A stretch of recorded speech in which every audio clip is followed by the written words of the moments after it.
Greetings! In this video, we're going to be talking all about relationships with deities, building relationships with deities, and how to go about embarking on the journey of getting familiar and connecting with and finding deities that may work well with you. Now to start, I do want to preface this by saying it is not required for any spiritual or magical practitioner to work with any deities at all. That's not something that makes a path or a practice more or less valid. Sometimes you may find that you are called to work with a deity for a set amount of time and that's it. Sometimes you will go for a long period without having any deities involved in your work, and then suddenly it will happen. It is a very personal experience, just as this is also a very personal path. Now, in my last video, I did talk about starting to work with my deities again. They have, started to connect more with me, and that is actually a part of how my path has worked since the beginning. It has always been more of a family relationship where sometimes you get really involved and engaged and you may stay connected and work together and spend time together for years and years, and then you may have a few years off and then a few years on and a few years off, and that's all how it's been for me since the beginning. I went the first 6 or 7 years or so of my practice without working with deities at all, and it was just me, my energy, the elements, and the elementals. It wasn't until I was wrapping up, my time at college that I, started to work more with deities. Bridget, the goddess Bridget, was the first to approach me, and we'll talk a little bit about that a little bit down the road. And I began to work with her, and then soon after that came Bast, and then after that came Hern, the horned god. I work with the Hern aspect of the horned god, or you may know him as Cernunnos, or the Green Man, or Woden, which of course is the Anglo-Saxon name for Odin, or in some paths, some traditions, Odin's descendant, which incidentally is a hell of a lot like Odin in almost every single way. But when it comes to exploring work with deities, the first thing you want to remember is, again, it is about a deeply personal connection and relationship that you are building. As magical practitioners and spiritual practitioners, for the most part, and there are exceptions, but for the most part, we are not working with any kind of set or rigid religious or cultural system. I did say there are exceptions because there are plenty of alive and well magical practices that are organized religions, and they have their own traditions that are very much tied into their deities that you also want to, of course, observe, research, and respect if you're going to be working with those particular deities. But when it comes to deities that may be a little bit more all-encompassing or may show up in many different forms, in many different cultures, as these sort of archetypical cosmic powers and, aspects of consciousness that are very much alive and active, you are going to want to see, all right, well, who is what? How does this link up? What is going on? And do I understand the nature of not only who I am taking on, but what I am taking on? When it comes to embarking on a relationship or exploring working with deities or becoming familiar with deities, you want to make sure that you are not just focusing on deities based on what you feel you need or desire or what you are trying to manifest or create in the moment.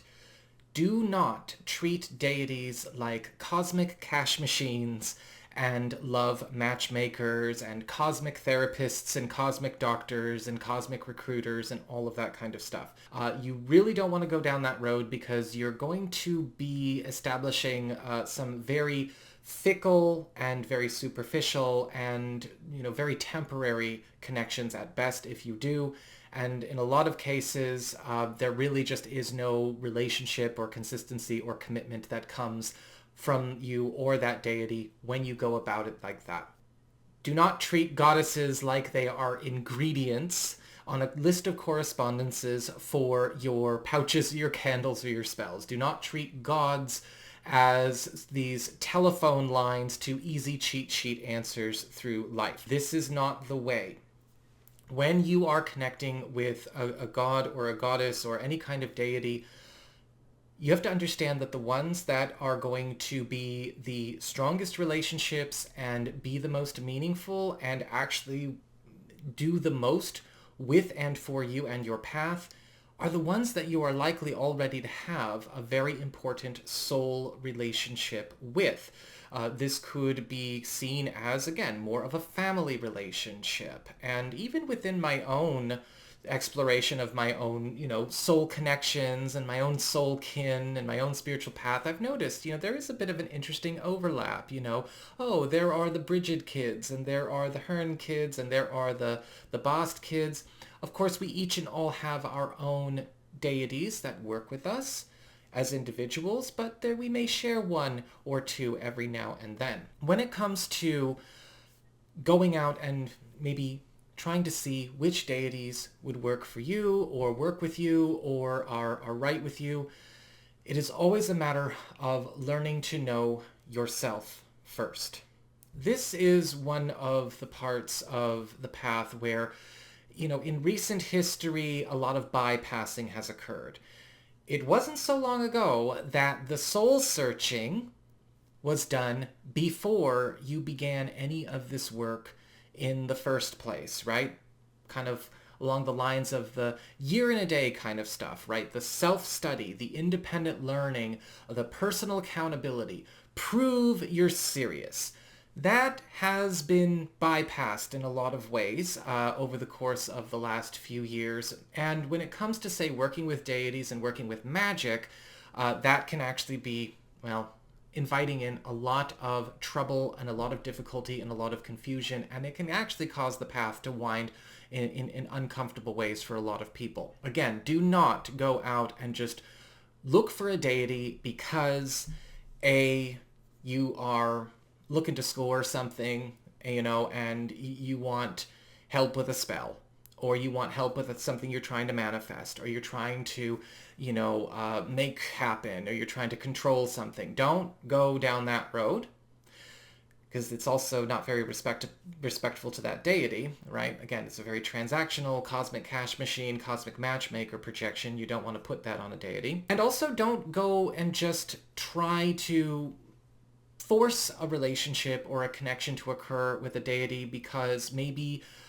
you like somebody who follows that deity or works with that deity, right? Not everybody is going to resonate with Hearn. Not everybody is going to resonate with Bast. Not everybody is going to resonate with Bridget. And be careful about outsourcing your search to other people, right? If you feel tempted to go, will you tell me what deity I should contact or connect to? Sometimes people can be very helpful with that, and sometimes people will give you nothing, and some people will send you to the wrong deities, and some people will send you on wild goose chases. I highly recommend you make this a personal journey. So don't go about that route either, right? This is one of those situations where it's deep soul searching needs to happen. And the reason you want to do that is because when it comes to knowing who you are, what you're all about, what drives you, how you behave, how your character is formed, as well as what your passions are, what your values are, what your priorities are, that will also help you find your deity, because you will often overlap in terms of your principles and your priorities and your values and your desires and the way that you operate. You can see Bast's character and Hearn's character and Bridget's character in me. And if you studied Hearn or Bridget or Bast, you would notice attributes of myself are also attributes that they have. These are not coincidences. These are natural connections and affinities. So the more you study yourself, the more you're going to be able to know about the deities that you probably do have a special resonance with. If you are, say, an artist or a musician, you may want to consider exploring a relationship with a deity that rules over the arts, such as Apollo. Or you may find that you are interested in becoming a healer. And then in that case, you might want to consider looking at Isis. Or Bridget also has many healer aspects to her. Perhaps you are really passionate about, the world of divination and scrying and looking into the future and beyond the veil. Bridget's also good for that. She's a very versatile goddess, but you might also want to look into a deity that also rules maybe scrying or fortune-telling or seership. Pay attention to what and where you are, showing up in this world, in this life, in this reality, and where that also shows up in the deities and the archetypes of these, very much alive cosmic forces that are also doing their part in this whole expanse that we call life. When you have found a deity that you wish to approach, you wish to connect to, or perhaps say a deity has found you. It was Bridget who kind of kicked the whole thing off herself. She came to me towards the end of '05, beginning of '06. It was kind of interesting. It was kind of like, getting jumped, so to speak. She didn't apparate out of nowhere and be like, worship me. No. I do not have a worship relationship with any of my deities, but she was the one to make the first move. Sometimes deities will make the first move. Now, I was already somewhat aware of many different deities, of course. At this point, end of '05, beginning of '06, I was already, again, wrapping up about year 7 or so of my practice. But she told me who she was herself. And she was very insistent for a good short while, even a matter of weeks, in pushing to have me connect. And so I remember very distinctly back in '06 when I was at the thrift shop and she jumped me again. But this time it was because of a statue that I was walking by. Not this statue, it was a different statue. But she had actually, kind of gave me this indication, hey, we need to work together. I'd like to work together. So I took the statue home, I cleansed it, I cleared it. I know the statue wasn't her, she wasn't in that statue. And, whenever you buy things from the thrift shop or the secondhand store or the charity shop, don't just let it be. You need to cleanse and clear that stuff. You don't know where it's been. You don't know who was handling it or what kind of household it was coming from before. So you cleanse and you clear and purify and all of that, of course. And I did the whole 9 yards. Cleansed it with smoke, cleansed it with salt water, cleansed it with smoke again. And then, of course, I presented it to Bridget to be, sort of her conduit. And that's really all statues are, is they are conduits for our deities. Kind of like how this Yeti microphone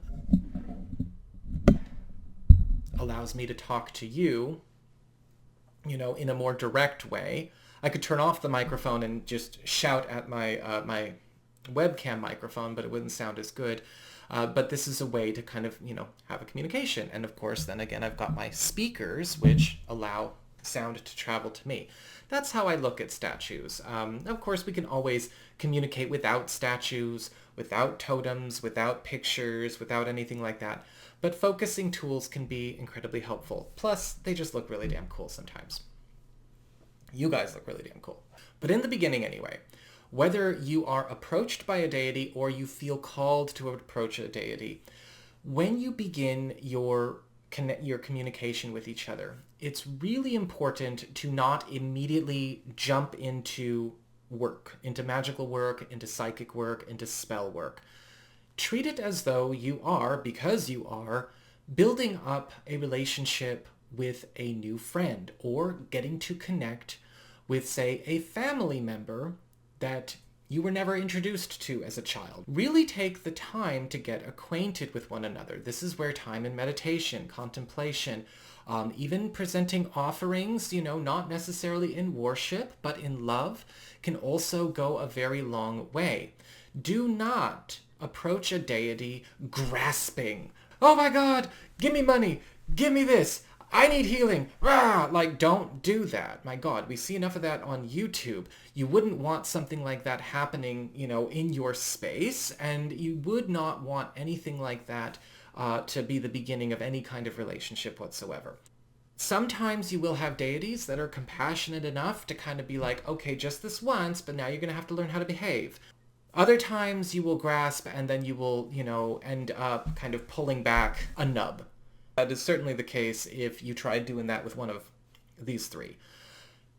Make yourself comfortable with each other.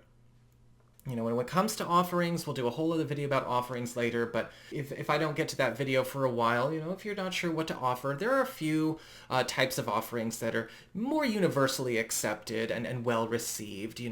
Offerings themselves are you presenting, consumable sources of energy that will, of course, also allow for the sensation of earthly pleasures to be enjoyed by those that are not here in physical form, right? Kind of like when we make offerings to those that we love that might have passed on, or to ancestors and things like that. So maybe do some research on the deity that you are looking to connect to and see if there are any traditional offerings that they'd like, or if you can't really find anything, or maybe what's considered traditional is just a little bit hard to come by.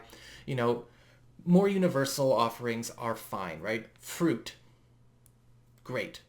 I have a bag of mandarin oranges that I always, will cut up or present whole when I'm making offerings. Or, coffee. Very sweet coffee, by the way. You might want to add a bit of extra sugar in there. But sweet coffee, sweetened cup of coffee goes a long way. You could leave a shot of whiskey or brandy or rum, a glass of wine. If you don't want to do alcohol, that's fine. Go with the coffee. If you have sweets, Bast loves sweets. Of course, I also offer catnip. But, you could also offer sweets if you're baking, cookies, things like that. There's all kinds of easy ways for you to make affordable offerings in gesture of goodwill.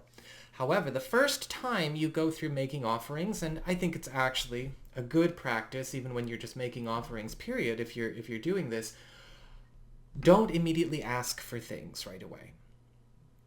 Now, I will often, and again, in recent history, this last couple of months, but also, even before my break away, and like I said, I've taken several breaks from my deities, but when I'm working with my deities and they are active and working with me, I will make offerings sometimes just in gratitude, just out of love, just out of appreciation. I will ask for nothing.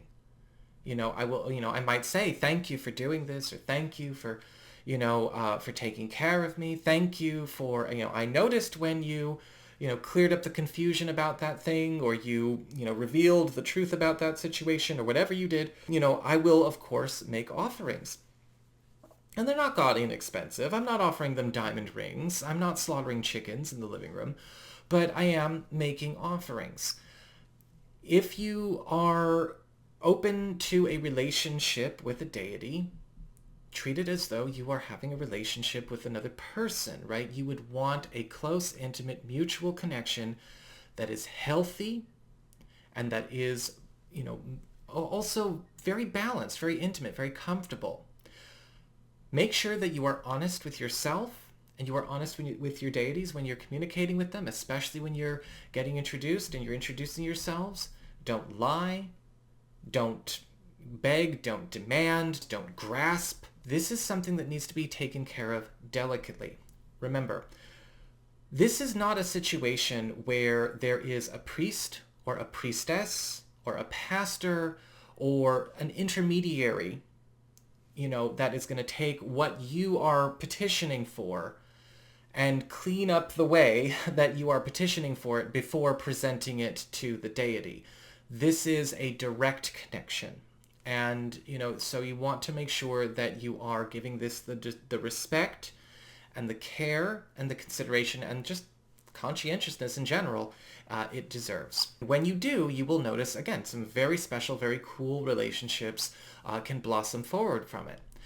But I highly recommend that, again, you take the time to get to know yourself and what you are all about, and how that will connect you to the deities that are already connected to you. If you are going to embark on this part of your story, you will also find that your deities will help you to also work with them. So I'm going to leave it at that for now. You all take care. Thank you so much for dropping by. And if you have any questions, leave them in the down bar below.